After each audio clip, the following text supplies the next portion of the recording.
Naibaruganan. Masaligan. Protektahan ta. Konkreto ang plano. Kuyaw din Apan na, apod ani.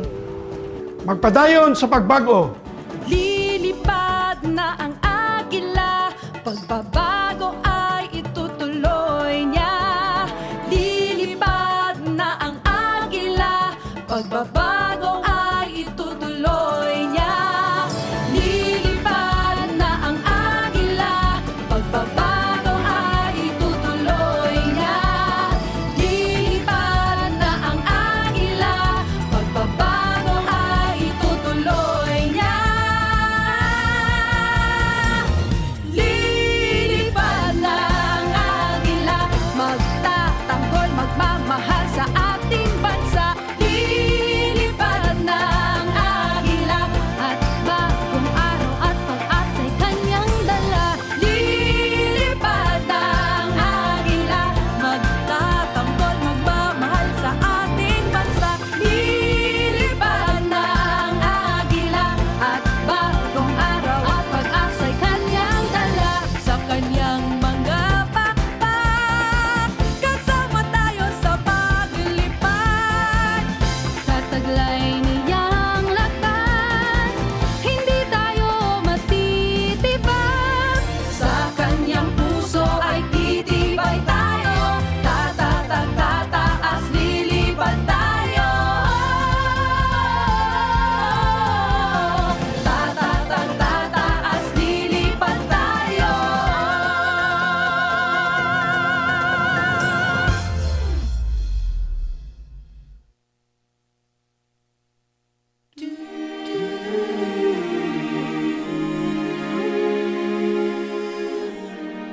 Halika na, umikit, limutin ang problema. Hihintayin ang umaga. Basta tayo'y magkasama, laging mayroong umaga. Kailan lang ang sikat ng araw ay dalang liwanag sa ating pangarap. Mahalin natin ang Pilipinas. Bangon bayan muli. Haharapin natin Sama-sama tayong babangon muli.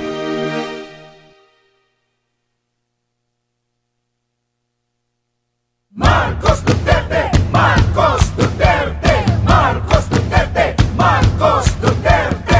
Marcos Duterte! Marcos Duterte! Marcos Duterte! Marcos Duterte!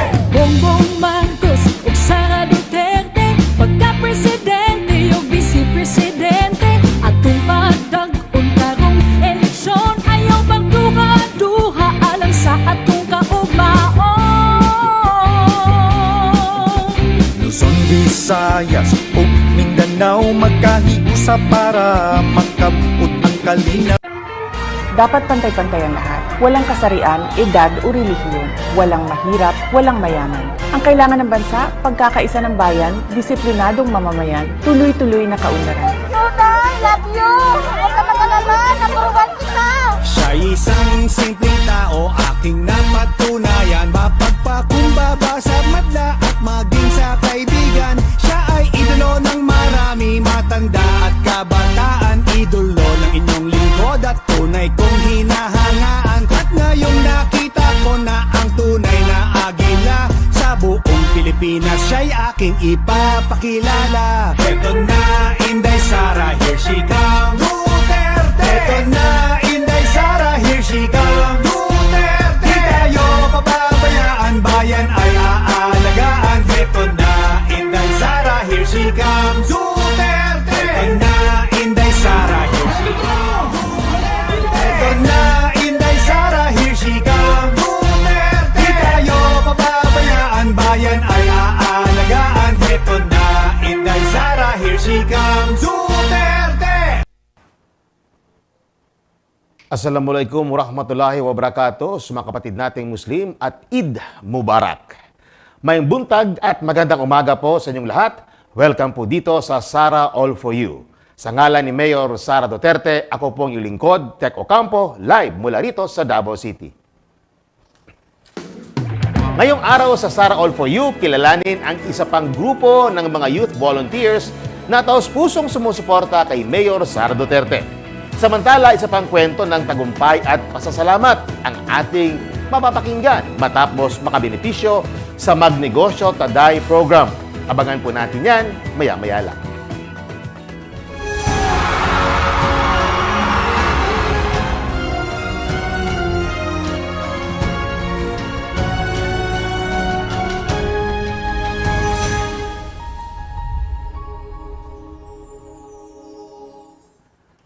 Nitong Labor Day, ipinagdiwang din ng Unity Team ang tagumpay ng huling Grand Rally nito na ginanap sa City of Ilagan sa Isabela Province. Gaya ng mga naunang rally, dinagsa pa rin ng libu-libong supporters ang nasabing Grand Rally sa Isabela Sports Complex. Kasama ang ilang senatorial candidates, muling ipinahayag ng Unity Team standard bearer na si Apo Bongbong Marcos ang mensahe ng pagkakaisa at sabay-sabay na pagbangon tungo sa bagong lipunan. Muli ring pinatunayan ni Apo BBM na tunay at totoo ang tinaguriang Solid North.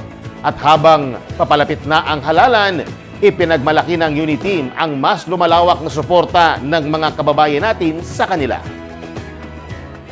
Hindi 30% ng Pilipino, hindi 50% ng Pilipino, kung hindi 70% ng Pilipino ay nasa atin na.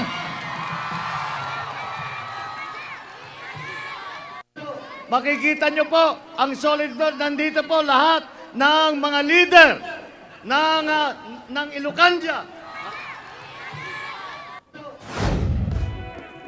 Samantala, idinaan naman ni Mayor Sara Duterte sa TikTok ang paalala sa mga botante kung sino ang kanyang iniendorso at dapat din nating piliing senador ngayong eleksyon.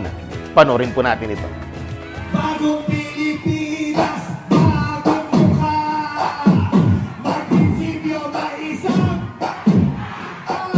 kaibigan ko na si Inday Sara. Oh, bagong Pilipinas, bagong mukha, magprinsipyo ba isang salita. Kaibigan ko, siya si Bongbong. Bagong mukha, magprinsipyo ba isang kaibigan ko, siya si Inday Sara. Oh, bagong Pilipinas, bagong mukha. At bago tayo mag-break, shout out po muna sa mga support groups ni Mayor Sara Duterte. Isda o Inday Sara Duterte ako. Super Inday, Kislap o kay Inday Sara Lilipad ang Pilipinas at Youth for Inday Sara Duterte. Ang turo ng aking mga magulang sa aking pagtatrabaho, dapat pantay-pantay ang lahat. Walang kasarian, edad o relihiyon. Walang mahirap, walang mayaman. Ang kailangan natin, trabaho, edukasyon, mapayapang pamumuhay. Ang kailangan ng bansa, pagkakaisa ng bayan, disiplinadong mamamayan, tuloy-tuloy na kaunlaran. Ako si Inday Sara Duterte. Matibay ang puso na maglilingkod para sa mga Pilipino, para sa Pilipinas. Mahalin natin ang Pilipinas.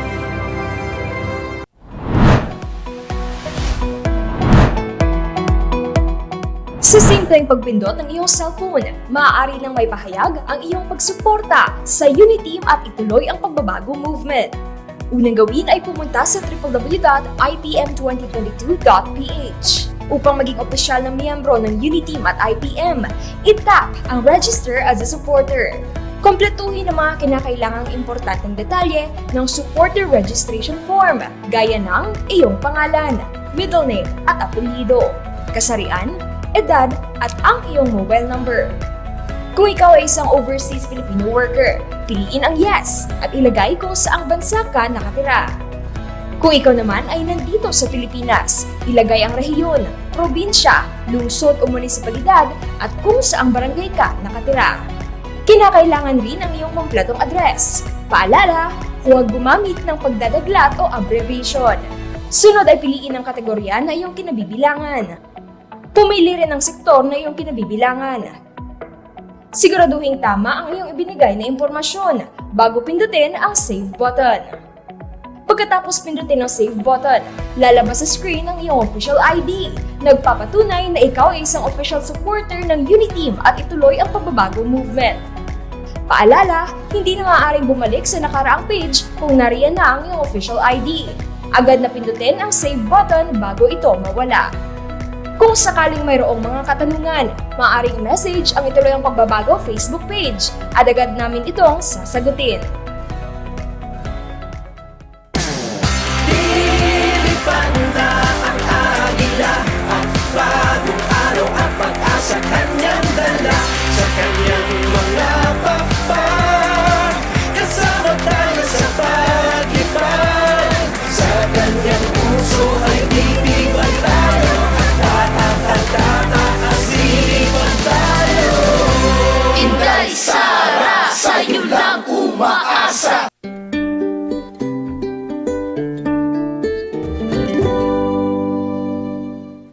Laking pasasalamat ng isang miyembro ng LGBT community sa programa ni Mayor Sara Duterte na Rainbow Magnegosyo Taday dahil nagbukas muli ang kanyang karinderya matapos itong magsara noong tinamaan tayo ng COVID-19 pandemic.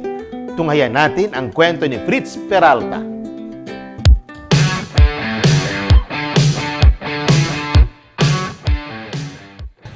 Ako po si Fritz Peralta, active member ng Bagal Organization Barangay 9-A, Gay Lesbian Association o Bagal.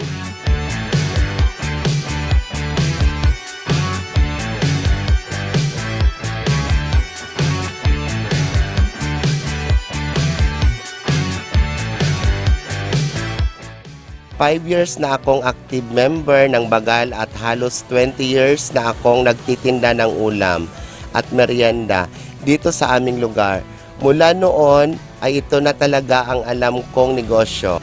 Kahit napapagod ay araw-araw pa din akong gumigising upang mamili at magluto ng iba't ibang ulam upang makatulong sa aking pamilya, lalong-lalo na sa aking mama at ate na parehong may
lang sa aking pagtatrabaho, dapat pantay-pantay ang lahat. Walang kasarian, edad o relihiyon. Walang mahirap, walang mayaman. Ang kailangan natin, trabaho, edukasyon, mapayapang pamumuhay. Ang kailangan ng bansa, pagkakaisa ng bayan, disiplinadong mamamayan, tuloy-tuloy na kaunlaran. Ako si Inday Sara Duterte. Matibay ang puso na maglilingkod para sa mga Pilipino, para sa Pilipinas. Mahalin natin ang Pilipinas. Andyan sa puso natin yung hindi humuhusga sa ibang tao. Yun pong tao na handang tumulong, yung mga instrumentong ginagamit ni Lord, yun pong ililift up ako, yung magbigay ng encouragement. Marunong makisama kasi yung tao naman na nakakaharap mo araw-araw, kung maganda yung pakikitungo mo, babalik din sa'yo lahat ng kagandahan na ginawa mo para sa kanila. Ako si Inday Nila, person with disability. Aalagaan ka. Ako si Inday Lai. Sasamahan kita. Ako po si Inday Jane, handang maglingkod, isang Inday. Inday will always love you.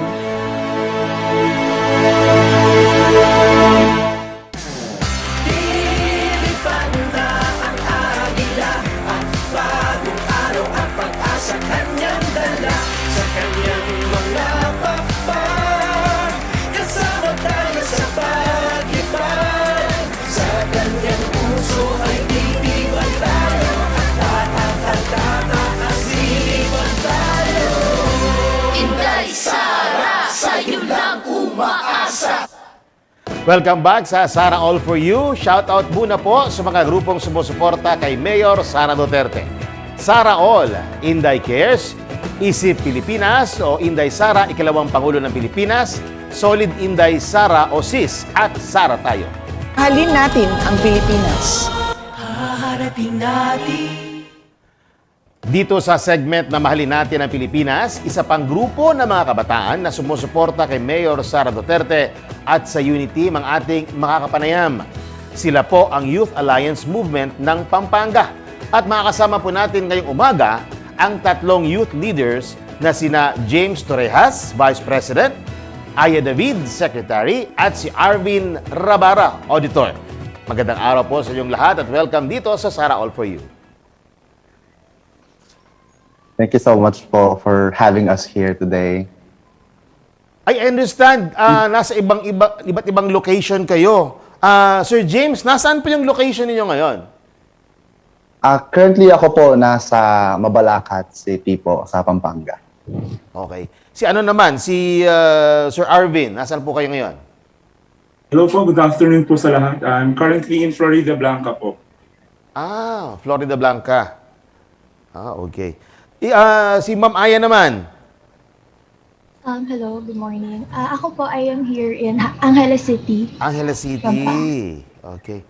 So, iba't ibang lugar, pero nasa Pampanga kayo. Ayan. Okay, welcome sa Sara All For You. Itong katanungan, anybody can answer sa inyong tatlo, no? Kailan at paano nabuo itong Youth Alliance Movement? Thank you po sa question. Since I am actually one of the person who established the group, I think I can answer it. Na-establish po yung grupo namin na ito simula po last year, November 2021.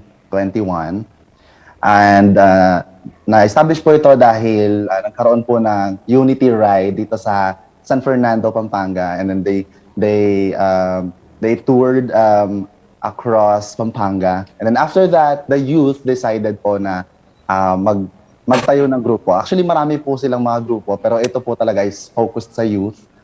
And nag-decide lang po kami na pangalanan na Youth Alliance Movement yung grupo nung January na, 2022 na. Kasi we had the feeling na magsisimula na yung campaign period, so we have to make it, sound strong and yeah, yun po. Okay, mula nang mabuo ito, ilan na bang members o chapters natin? Meron ba kayong mga ibang chapters all over the country? For that po, we are still focusing po sa Pampanga. So, in Pampanga kasi po, we have 22 municipalities, like 3 cities and 19 other municipalities. And though hindi po kompleto yung iba naming mga municipalities, since like Guagua, diba, wala po kaming mga doon. But our members po as of now, even if hindi po namin complete ang lahat ng municipalities, is up to 700 and counting po. Uy, marami na rin pala, no?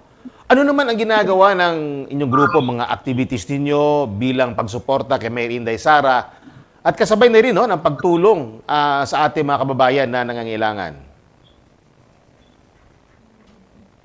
For the activities po, since we meron iba-iba po kaming municipalities, we have different municipal coordinators. So every municipality may kanya-kanya po kaming mga activities na igagawa. So for example, it's feeding program, so for the kids, and we have Unity Walk from different municipalities to show support po kay Mayor Inday Sara Duterte and to Unity as well. Ayun, And then also so adding meron to kayong that, nagkaroon din feeding kami po program. ng t-shirt mo, tatak ko, which is yung mga walang makuha or pambili ng uniform ng Uniteam and also Inday Sara Duterte. Ini-encourage namin yung mga ibang volunteers and also mga supporters na magdala sila ng t-shirt na pwede namin tatakan ng Uniteam para magkaroon din sila ng uniform para sa upcoming mga rallies or magamit nila for every time na magka-campaign sila for Inday Sara. Balit, Dito naman free po sa- t-shirt printing, ano? Parang ganon. Yes po. Okay, Dito you wish to naman add? sa... Sir James, go ahead. Oh yeah. Dito naman po sa Mabalacat, we have this what we call Barangay Unity. It's a small unity ride, so it's just gonna revolve around one municipality. Ikot lang sila doon. And then, since we are youth and most of them wala pa namang mga sariling motor, but some of us meron, we do collaborations as well sa iba-ibang mga parallel groups who supports BBM Sara. So, ganun siyang nabubuo and then ganun siyang madami na mga participants po. Okay. Sa tuwing nagsasagawa kayo ng mga activity, especially yung feeding program, yung mga outreach program ninyo, meron ba tayong natutunan o realizations na pwede nating probably i-suggest natin sa papasok na administration na BBM Sara? Yes, since kami po personally yung sagawa ng feeding program here at Angeles, parang napansin po namin na since we are youth din po and yung mga pinakain din po namin are kids and they are so mas na-realize ko po na not all people are privileged enough para like makuha lahat ng needs natin and good ones. So, ang pinaka-realization ko po is kung po sana na basta bibigyan ng pansin lahat sa atin, like yung mga bata po, kahit bata pa lang sila, even if they are not really like, kumbaga sa ngayong po election, kahit hindi po sila bumoboto, kung saan nabigyan po natin sila ng pansin para mabigyan sila ng yung mga kailangan po nila. Like, we all know din naman po that those kids are not out of the school youth, di po sila nakakapag-aral. So kung mas nabibigyan lang po sana talaga natin sila ng pansin, kasi sabi nga po ni Dr. Rizal, di ba, ang kabataan po talaga ang pag-asa ng bayan. Okay. Also, I just want to add something po about go ahead. the itself. We also realized the spirit of volunteerism po. We realized na ngayong campaign period na ito, ngayong election na ito, na kaya pala naming magsama-sama, bumuo ng alliance kung kani-kaninong mga grupo. Tapos kami lang din po yung nag-shell out ng funds and all. Nag-ano po kami kung sinong kaya magbigay. And di po kayo makapaniwanan na magiging successful yung isang event, na nag-share lang kami and for us to help sa community namin. Ganun po. Ayun. So, ngayong eleksyon 2022 lang, naitala ng COMELEC ang pinakamaraming registered youth voters. Ano sa tingin ninyo ang magiging impact ng youth o millennial participation sa darating na bagong administrasyon?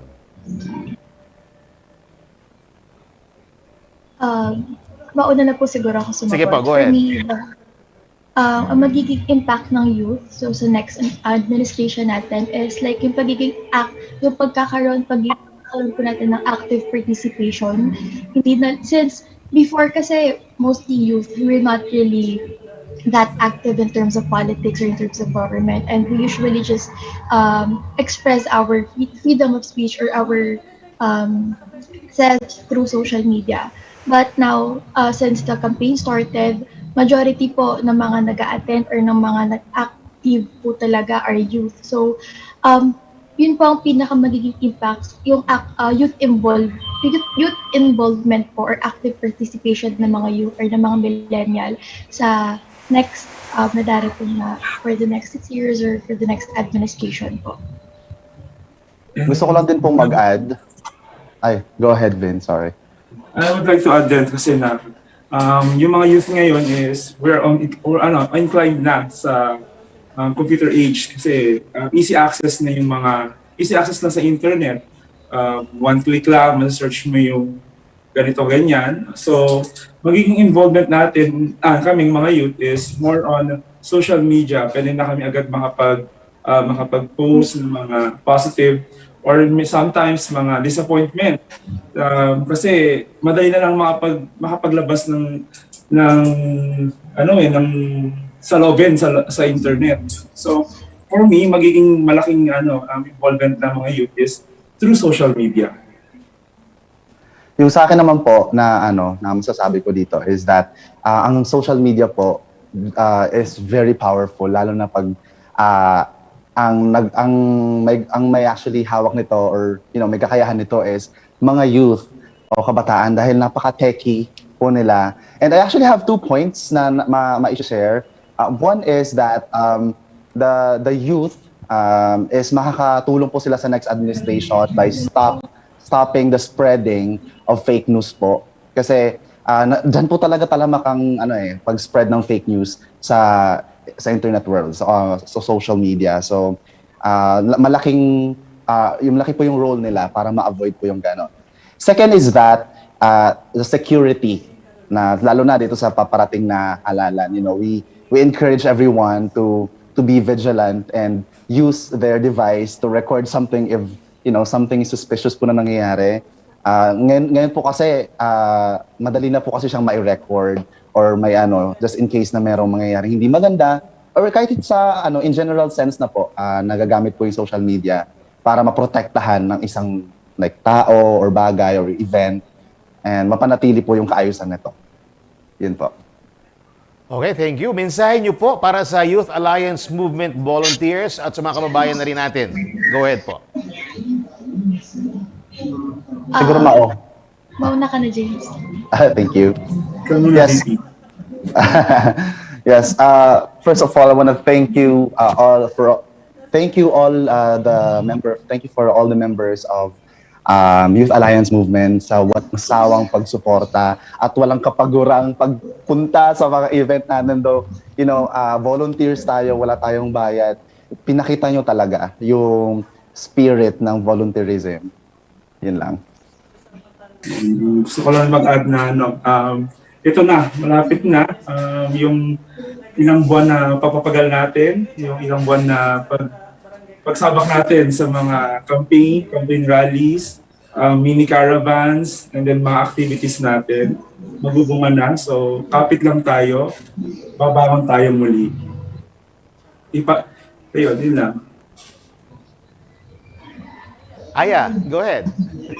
For me, I just really want to say thank you how grateful I am to all of the members of Youth Alliance Movement and to all other volunteers of the group or other parallel groups.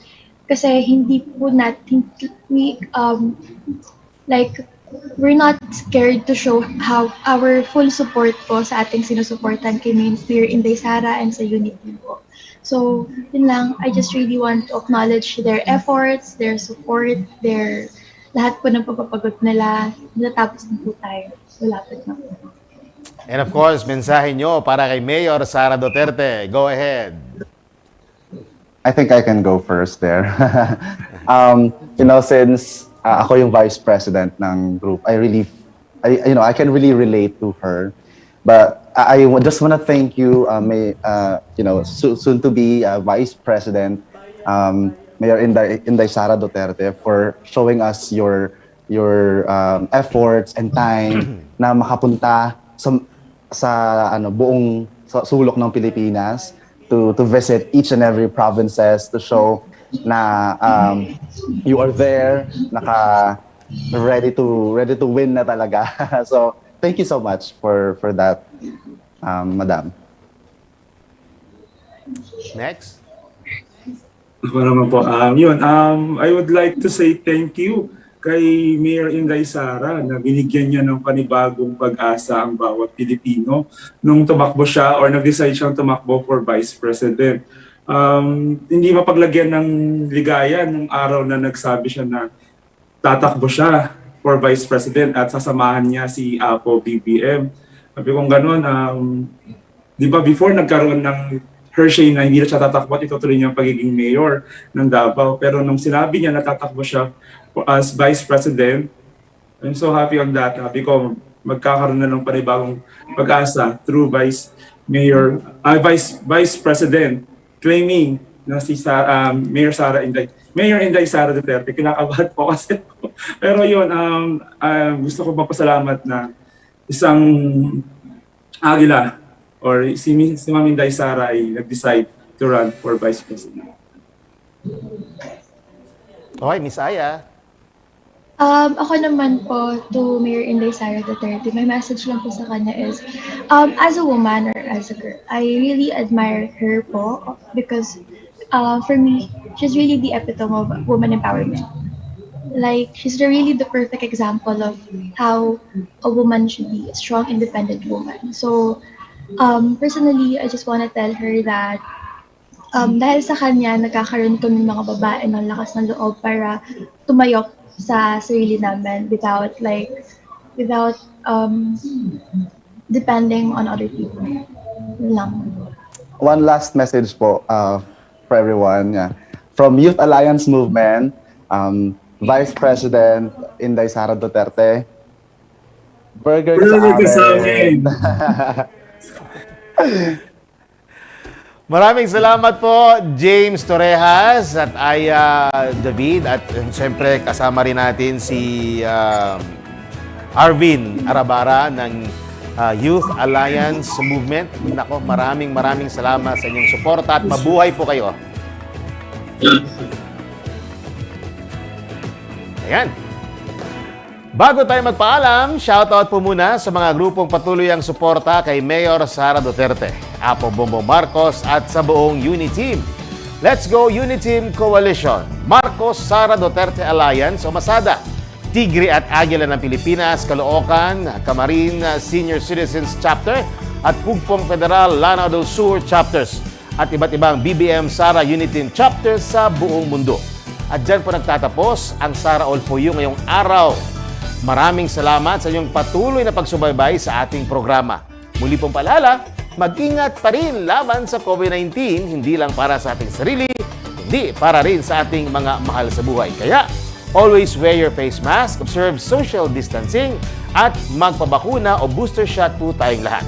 At sa ngalan po ni Mayor Sara Duterte, ako po ang iyong lingkod, puso at serbisyo, Tec Ocampo. At ito ang SA4U. Marcos Duterte, Marcos Duterte, Marcos Duterte, Marcos Duterte, Marcos Duterte, Marcos Duterte, Marcos Duterte, Marcos Duterte. Bongbong Marcos ug Sara Duterte, pagka-presidente ug vice-presidente, atong pagdag-on karong eleksyon, ayaw pagduha-duha alang sa atong kaugmaon.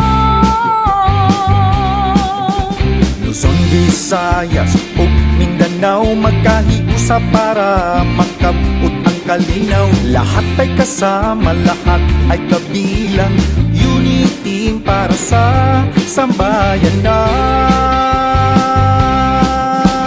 Marcos Duterte atong pilion, Marcos Duterte atong pagdaon. UniTeam ang team na may puso, na para sa bayan at bawat Pilipino. Sara Zimmerman Duterte is a Filipino politician and lawyer. She is popularly known in the Philippines as Inday Sara. The nickname Inday means beloved in the Visayan language. In her baptism records, her name is Sara Vicenta, in honor of her grandfather, Vicente. She is the second child of Rodrigo Roa Duterte, the 16th President of the Republic of the Philippines, and Elizabeth Zimmerman Duterte, a former flight attendant and teacher. Sara is the first ever elected woman and the youngest vice mayor and mayor of Davao City.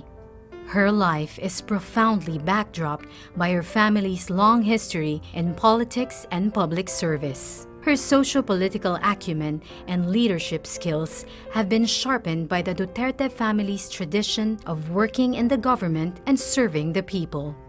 Sara's grandfather, lawyer Vicente Tete Gonzales Duterte, was governor of the then undivided Davao province from 1959 to 1965. For 3 years, starting 1965, he served as the Secretary of General Services of former President Ferdinand Marcos. Before this, he served as acting mayor of Cebu's municipality of Danao from 1946 to 1948. Sara's Lolo Tete was a man remembered by many for his humility and magnanimity. Her grandmother, Soledad Gonzales Roa, was an educator who established a foundation in Davao City that served indigenous people's children needing education. On the other hand, Sara's maternal ancestry provided her with an acute understanding of the heart of the working class. Her maternal grandfather, Godofredo Baldazo Zimmerman, was the son of George John Zimmerman, a German-American missionary, and Cristita Baldazo, who hailed from Hilongos, Leyte. Her Lolo Godo worked his way up from crew to ship captain. Sara's grandmother, Purissima Puring Fortunado Abellana, was an exuberant popular vendor in Davao City's Bangkerohan and Manila's Baclaran markets.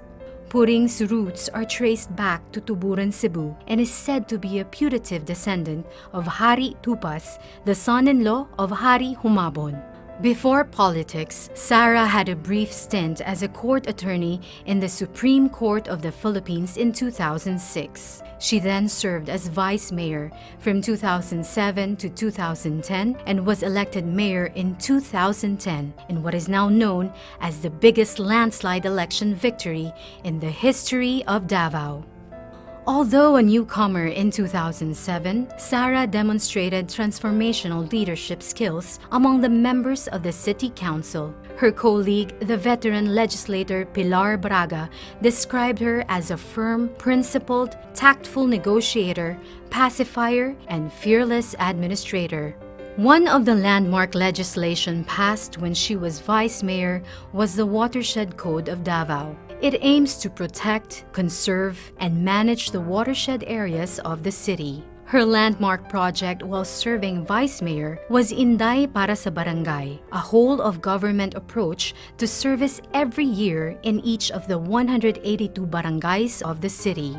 It is now called the Caravan of Government Services when she moved to the city mayor's office. During her term as mayor, the timeless Davao Life is Here brand was created.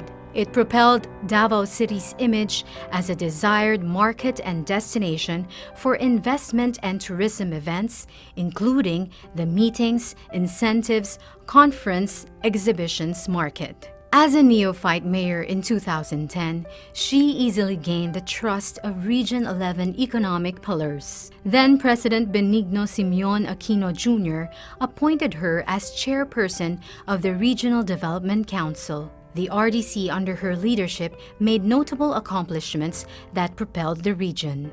She was also selected as a NEDA Board Regional Development Committee Mindanao Area Committee chairperson. During her first full year as RDC chairperson, Davao Region's gross regional domestic product expanded from 3.9% in 2011 to 7.1% in 2012. Because of this notable accomplishment, Sara was lauded by Joey Salceda, a prominent economist and well-respected member of the House of Representatives, as someone with an enlightened leadership style and sophisticated economic thinking.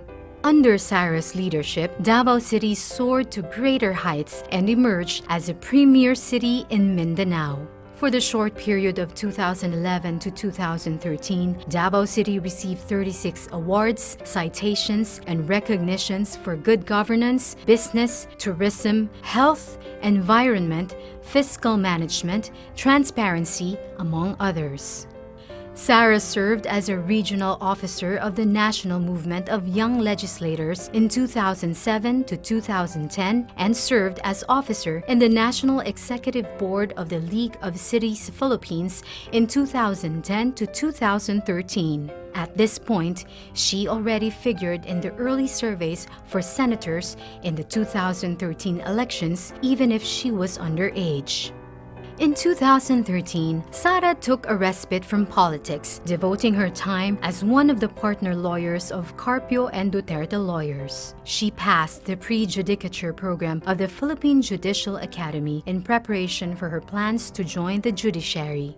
Her desire to continue serving the public led her to be involved in a non-government organization, and in 2014, she was elected to the Board of Governors of the Philippine Red Cross. On the side, she worked on various product endorsements and as a segment host for a local morning news show on GMA Network. Her hosting job gave her the opportunity to volunteer, deliver relief, and report firsthand on the damage and the needs of the Boholanos during the 2013 earthquake.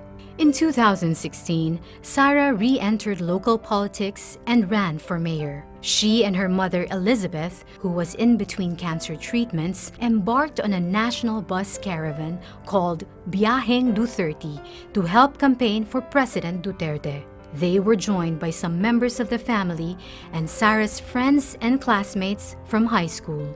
Fresh from the success of the bus campaign, the centerpiece of her mayoral comeback was called Biyaheng Duterte, a political agenda guided by 30 projects for 10 priority sectors: education, health, poverty alleviation, infrastructure development, solid waste management and environment, agriculture, investment and tourism, traffic and transportation management, disaster risk reduction and management, and peace and order.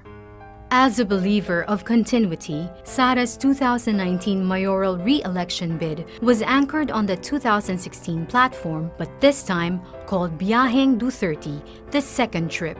Sara relentlessly pursued peace and progress in her administration. As a result, she was able to lift Davao City to a stellar national status with 117 awards, citations, and recognitions from March 2017 to December 2021. Davao City is included on the 2021 Top 10 Richest Cities of the Philippines of the Commission on Audit. And in the same year, Davao City was ranked the 4th most competitive, highly urbanized city by the Department of Trade and Industry. At the end of calendar year 2022, Davao City is expected to be debt-free. At the start of 2016, when she returned as mayor, Davao City's loan balance was in the amount of 1.3 billion pesos out of all loans contracted by the city during the years 2000, between 2005 and 2010, and in 2015. Loan repayments have been consistently provided for in the budget. For the year 2022, the amount of 46.7 million pesos has been made available for the final repayment, making Davao City debt-free. During her terms as mayor between 2016 and 2022, she played supporting roles to the Regional Development Council and the Regional Peace and Order Council. Sara accepted the challenge of the appointment as chairperson of both the Metropolitan Davao Coordinating Committee under the RDC and the Task Force Tuganay of the RPOC. Both committees are trailblazing peace and development initiatives in Region 11. The Metro Davao Committee lists as an accomplishment the House of Representatives and Senate approval of the creation of Metropolitan Davao Development Authority. Sara has been recognized both here and abroad for the work that she has done as local chief executive. In 2012, she was one of the 88 nominees to the prestigious World Mayor Awards and one of the only 2 Filipino mayor nominees. In 2021, she was selected as the Philippines' top-performing mayor with a rating of 93% by an independent and non-commissioned survey of the RP Mission and Development Foundation, Incorporated. It was a feat achieved in the time of the crushing COVID-19 pandemic. Foreign governments have also recognized Sara for her work, generously supporting and inviting her to learn from their countries. She was one of only 2 Philippine mayors invited in 2012 by the government of Israel to attend the 28th International Mayors Conference. In that same year, she also participated in the World Mayors Forum in Singapore. In 2018, Sara participated in an urban planning study tour in the cities of Tokyo and Kitakyushu with the Japan International Cooperation Agency. And in 2020, she attended the 88th Winter Meeting of the United States Conference of Mayors in Washington, D.C. Sara is an alumna of the International Visitors Leadership Program of the U.S. State Department. Her advocacies are reflected in the projects dearest to her, the Peace 911, Magnegosyo Taday, Pagbabago Campaign, and the Kian Gabriel Hotline. Peace 911 is a successful local peace initiative that practically brought stability to the once conflict area of Paquibato District in Davao City. The project contributed to the collapse of the New People's Army Guerrilla Front 55. Magnegosyo Taday is a livelihood support project that encouraged entrepreneurship of women. The success of MTD spawned the Rainbow Magnegosyo Taday that intend to support entrepreneurship in the lesbian, gay, bisexual, and transsexual community.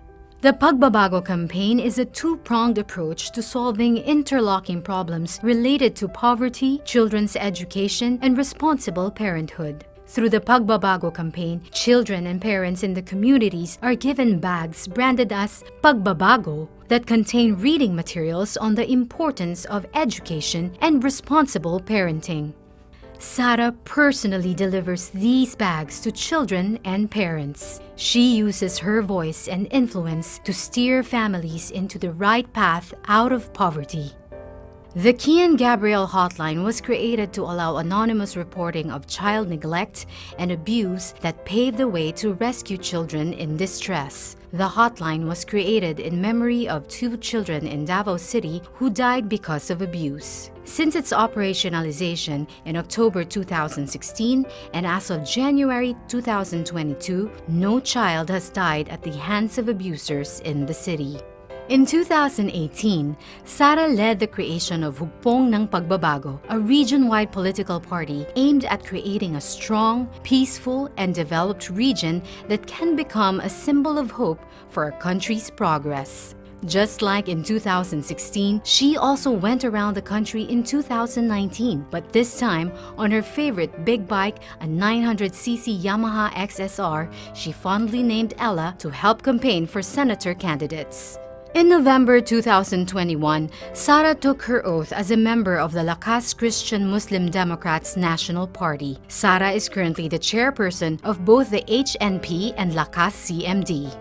Sara is an adopted member of the Philippine Military Academy Maharlika Class of 1984 and the Philippine National Police Academy Tagapagkalinga Class of 1991. She is a member of the Philippine Coast Guard Auxiliary and the Armed Forces of the Philippines Army Reserve Command. She holds the rank of Colonel and is currently the Assistant Brigade Commander of the 2202nd Ready Reserve Combined Arms Brigade, Philippine Army. She has received several medals, ribbons, badges, and citations for her work in Davao in support of the Armed Forces of the Philippines. She also received a presidential award from former President Benigno Simeon Aquino Jr. and the Philippine Commission for the Urban Poor in December 2011. And in August 2021, Sara was celebrated by Asia-Pacific Luminaire Awards as someone who has contributed to the creation of a brighter future. Sara is a Bachelor of Science in Respiratory Therapy graduate from the San Pedro College in Davao City. She received her Juris Doctor degree from the San Sebastian College Recoletos in the city of Manila. She was presented as one of the 30 most outstanding St. Augustine awardees of San Sebastian in January 2014 and was granted by the San Sebastian College of Law the Distinguished Alumna Award for Public Service in February 2020. She also received the Distinguished Woman of Service Award from the San Beda College Alumni Association in February 2011. Sara spent 4 years of law school at the San Beda and her final year in San Sebastian. Sara is a graduate in 2011 of the twin program of the Armed Forces of the Philippines Command and General Staff College, General Staff Course, and the Development Academy of the Philippines, Master of Public Management. Sara is blessed as an adopted member of the Ata tribe of Davao City in 2013. She was given the name Bio Simolun. She is also an adopted daughter of the province of Camarines Sur and the city of Tangub, and in 2019, she was blessed as an adopted daughter of the province of Abras Tingyan tribe, given the name Dulimaman, which was inspired from the courageous heroine in the tribe's epic Wadagan Ken Dulimaman. Sara was once involved in an infamous punching incident of a court sheriff in 2011. She has twice publicly apologized for what happened and was suspended by the Department of the Interior and Local Government and reprimanded through an administrative case. Looking back, she describes the sad incident as a turning point in her life as a politician, a constant reminder not to embarrass the mandate given to me by the people. She now considers herself the best person to talk about peace because she was once a national face of rage. Meanwhile, Sara has a collection of photos of herself with facades and altars of numerous Catholic churches taken during her travels all around the country. She is keenly interested in the architecture and history of Catholic churches, believing that each reflect the faith of the people and the uniqueness of the towns where these churches are built. She is married to fellow lawyer Manassas Reyes Carpio, and they have 3 children named Shark, Stingray, and Stonefish. Inday Sara is undoubtedly no magician, but the strength of her heart to lift everyone and soar high, fight, and win makes her second to none.